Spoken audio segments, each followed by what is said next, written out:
everybody. I'm at a change of scenery right on the water's edge here in town, and I wanted to tell you a little story and share with you what came through for this week with regards to the channeled messages, and then give you some time to really absorb that. So I'm so glad you're here. Thank you for being here. Thank you for taking the time to do this work. I think it's the most important work we can do. I am holding on to my selfie stick right now, so it's not as stable as the previous one, but I think the view makes up for it. So I want to talk about the intention behind what we're creating, whether that's a relationship, new offers in your business, a job, what you're calling into your life. I want to talk about the intention, the motivation, and the energy behind what you're creating. So back in 2007, I got this idea to go back to school for naturopathic medicine.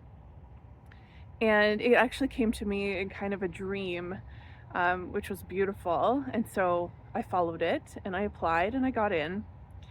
And I knew that I would be a naturopathic doctor at some point. I knew that if I just put my work ethic into it and tried really hard, I could become a really great naturopathic doctor. Now, I see naturopathic medicine as a bit of a stepping stone to what I'm doing now, which is absolutely beautiful. But I think part of the reason why that career crumbled is because my intention behind becoming a naturopathic doctor was so that I would be respected, I would be seen, I would be cherished or loved for being a doctor. The doctor title was extremely appealing to my ego, to my small separate self. I'm going to use those terms interchangeably in this video. And I really did get a kick out of being the naturopath, Dr. Les. And I was a great doctor for 11 years. And I loved so much about it. It wasn't totally built on ego, but anything that is built from this place of lack, from this place of unworthiness, from this place of, hey, maybe I'll call in that relationship so I'm not so lonely.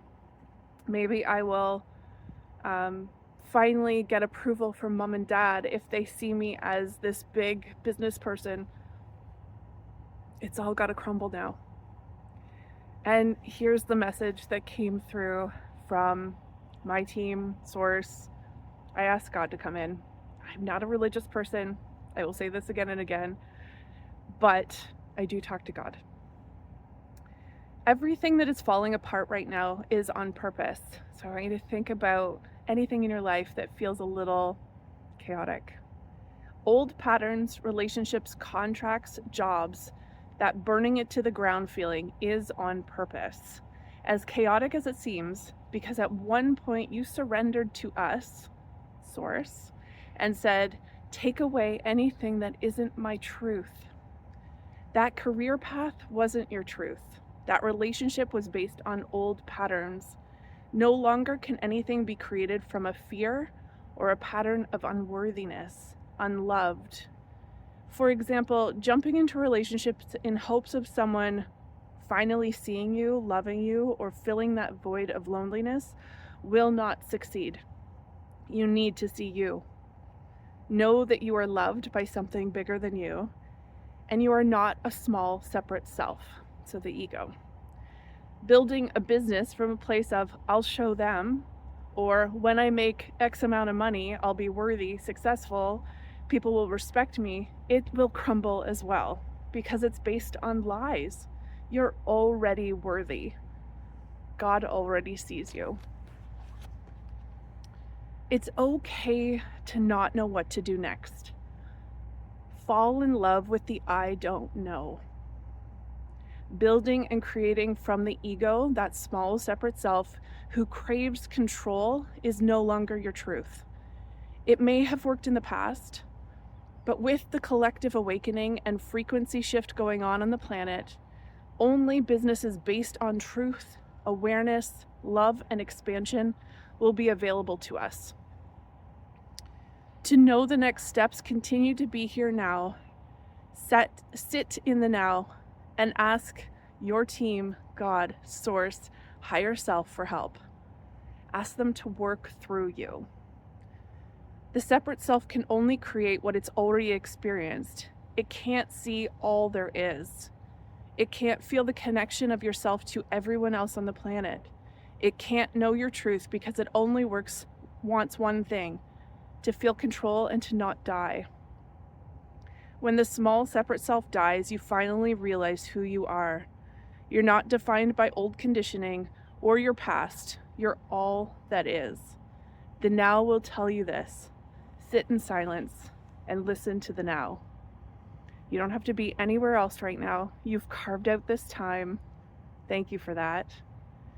I want you to sit in it long enough that the chatter of the mind can decrease and you can sink into the body.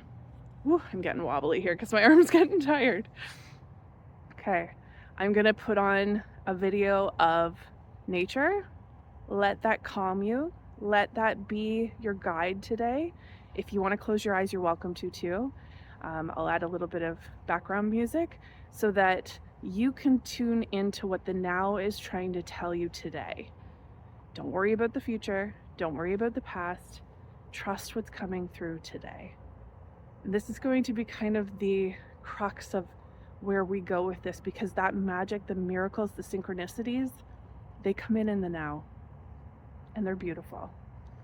I wouldn't be able to do any of this work if I didn't listen. If I didn't have this guiding me.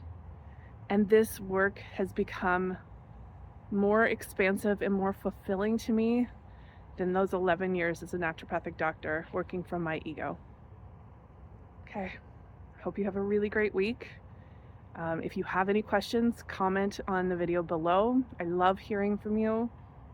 Or respond to this email and I will talk about it on the next one. Okay.